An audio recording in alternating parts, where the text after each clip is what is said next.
everybody, welcome back to the kitchen. I'm the penguin. I'm the chef. And it's dinner time here. Still snowing outside. So we're just going to throw something quick and simple together. Now we're going to be doing a full Chinese meal sometime in the next week or so. But we were kind of craving a little bit of a Chinese flavor tonight, but we didn't want to fix something that was going to take a little bit of time. So me and the chef, we both like ramen noodles. So we're just going to make our amped up ramen noodles that we make sometimes. So I've got a couple of packages of the Maruchan beef flavored ramen. We're going to be using the noodles, but not the seasoning packet that comes in it. We saved the seasoning packets. We do save the seasoning. Chef puts them in our prepper bag.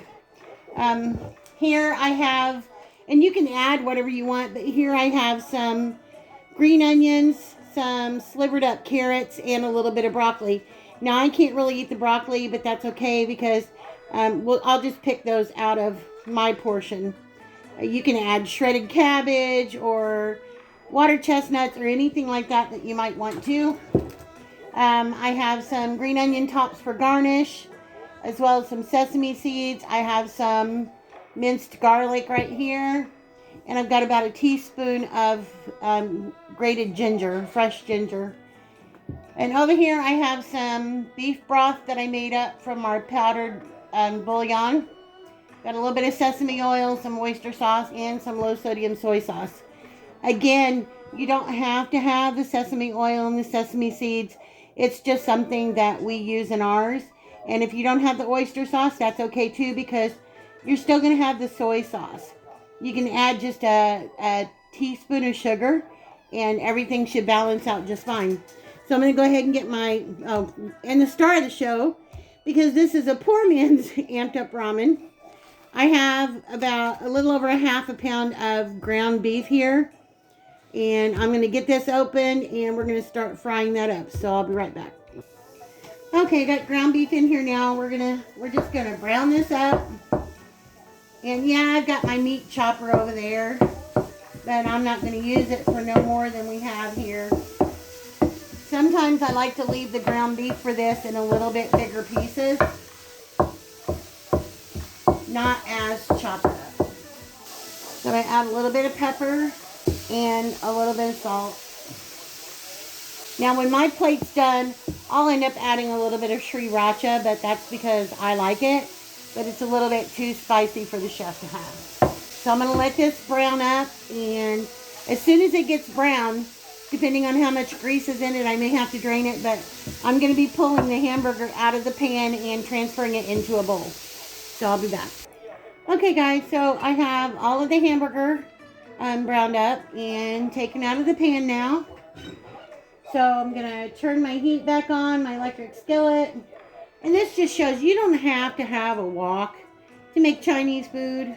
I mean, we do have a wok and sometimes we use it. But a lot of times we don't. Okay, so I have just a little bit of, wasn't necessary, I have just a little bit of beef grease left in here and I'm going to keep it. So to this, I'm just going to add a little bit of a splash of sesame, and I mean very little. If you want to use sesame oil, use it. You don't have to. Sesame oil can be very overpowering if you use too much. Now I'm going to be adding in my garlic and my ginger. Just going to give that a couple of seconds in there. Now what I'm going to do is I'm going to just fry up my vegetables in there for just a short amount of time. And then I'm also going to pull those back out. Going to dump all those in there, onions, carrots, and broccoli.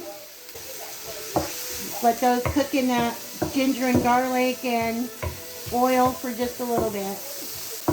I'm on medium-low right now. This is a time if you have any other vegetables you want to throw in, like cabbage or anything, you could throw it in now. I'm just going to put my lid on here. I'm just going to let these go for probably about 2 or 3 minutes. When they're done, I'll be back. Okay, so my vegetables have been in here just a little over a minute, and that's all I'm going to let them go. They're still going to be a little bit al dente, The broccoli was frozen. If you're using fresh broccoli, you want to steam it in the microwave for just a little bit. So I'm going to go ahead and get these out of the pan and we'll move on to the next step.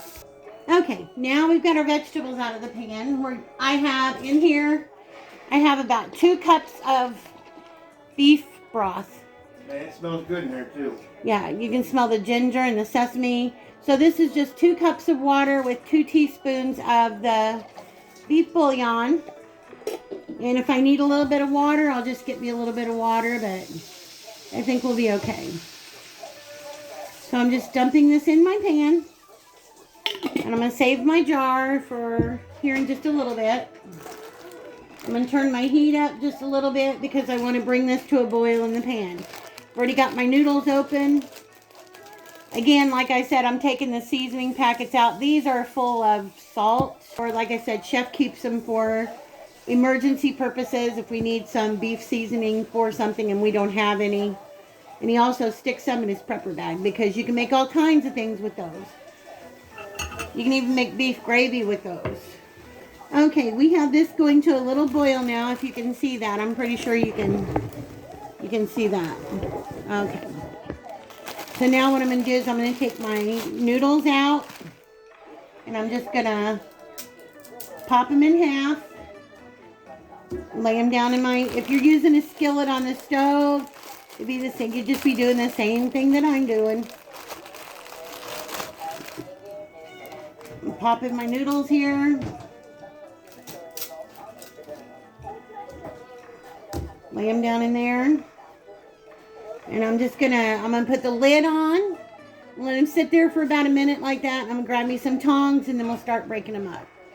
All right. Grab my tongs and just gonna flip these over a little bit and let both sides get covered. They're already starting to cook up nice. Just gonna give them a little flip. Make sure that broth gets into those noodles really, really nicely. I only added 2 packs just because it's just me and the chef. But you can definitely add another couple of packs. You may need to adjust your liquid a little bit. Just depends on how many you're feeding and how much they like Chinese food. As you can see, they're breaking up nicely.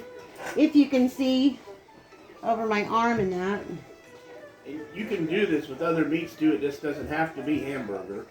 Oh yeah, that's what I was gonna say. Like if you wanted to do like a just say you're hungry for pad thai, but you don't have any Thai restaurants around anywhere. Like Sarah Jane from Sarah Jane's Journey yesterday, she was eating pad thai. You can get you some chicken breasts, some stir-fry vegetables, a couple of packs of chicken ramen, and you can make and some peanuts, a little scrambled egg, and make your own pad thai. Okay, so now that this is going and my noodles are looking pretty good,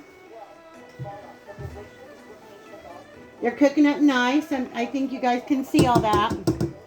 What I'm going to do now is I'm going to take my vegetables and I'm going to toss those back in. I'm going to take my ground beef and I'm going to toss this back in. Just going to mix this all together here. Kind of like a poor man's beef and broccoli. So now we don't want our flavor to be plain. We want to, even though the broth has that good ginger flavor, we want to have a little bit more flavor to this. So what I've done is I put just a little bit of water in this jar. Turn my burner down a little bit here. Okay, into this, I'm going to add just about a teaspoon of cornstarch. So I'm going to do about a teaspoon of cornstarch into my jar. Got my soy sauce here. I'm just going to put me in just a little bit of soy sauce. Probably a couple of tablespoons. And then to this, I have some oyster sauce. I'm also going to dump in a little bit of oyster sauce. Probably about 2 tablespoons of oyster sauce. That's what I've got in my jar here. Now I'm just going to shake it up real well. Just making me a little flavorful cornstarch slurry. And I'm going to come along and I'm just going to pour this right over my noodles. And give it a stir. What the cornstarch is going to do is not only is it going to help thicken everything up, it's going to give your noodles a nice sheen. You ever noticed when you go to the Chinese restaurant that everything looks kind of, it's got that shiny colored sauce on it? That's another thing that cornstarch does for your food. It gives it that nice shiny color. Now if you can see, this is thickened up nicely. You guys can see I don't want to drop my phone in the pan, but it's thickened up nicely. So we're going to get this plated up and we're going to garnish it up and we'll be back. Okay everybody, it's me and the chef and we are back. We got our food all dished up now. If you can see, this is our poor man's amped up ramen. Kind of like a beef and broccoli ramen stir fry with some carrots. Garnished it with the little green onion tops and sesame seeds. So what do you think, guys? Quick and simple. And it's good if you don't have their chef's bowl, minus the chopsticks. So chef's going to give it a try. And it's good if you don't have, you know, a lot of money. Both. Huh? Both. What both? Both give it a try. Oh, you want me to taste it too? We've made this before, so I kind of... Every time's a little bit different, though, depending on what you have on hand. So, alright. Coming over. Like we said, you can use chicken, make you some ramen, chicken pad thai. Use pork, sliced beef, turkey. Mm-hmm. Really Mushrooms, onions. Anything. Yeah. Little or as much as you want. Good. But ramen noodles are still cheap. Ground beef, well, you only need a half a pound. Knock on wood, ramen noodles are still cheap. Yeah, knock on wood, ramen noodles are still cheap. That's right. Anything that you have in your pantry that you may need to use up, anything that's cheap that you can make a meal out of for your family right now, let's do it, guys. This right here is one of the good ones. Yeah. If you don't have fresh ginger, you can use a little powdered ginger, powdered garlic powder. It doesn't have to be the fresh stuff. Just add your own flavors. Add your layers of flavors. Okay, guys. That's it. You like it, Chef? Uh-huh. Okay. We're going to get to eating, guys. We just wanted to share another simple, quick one-pot meal with you guys. So, we will, unless we're buried in snow, which I doubt that's going to happen. We'll catch you in the next video. See you guys later. Bye, guys. Oh, and before we go, Chef? Well, that's what's for dinner. That's what's for dinner. Bye, guys.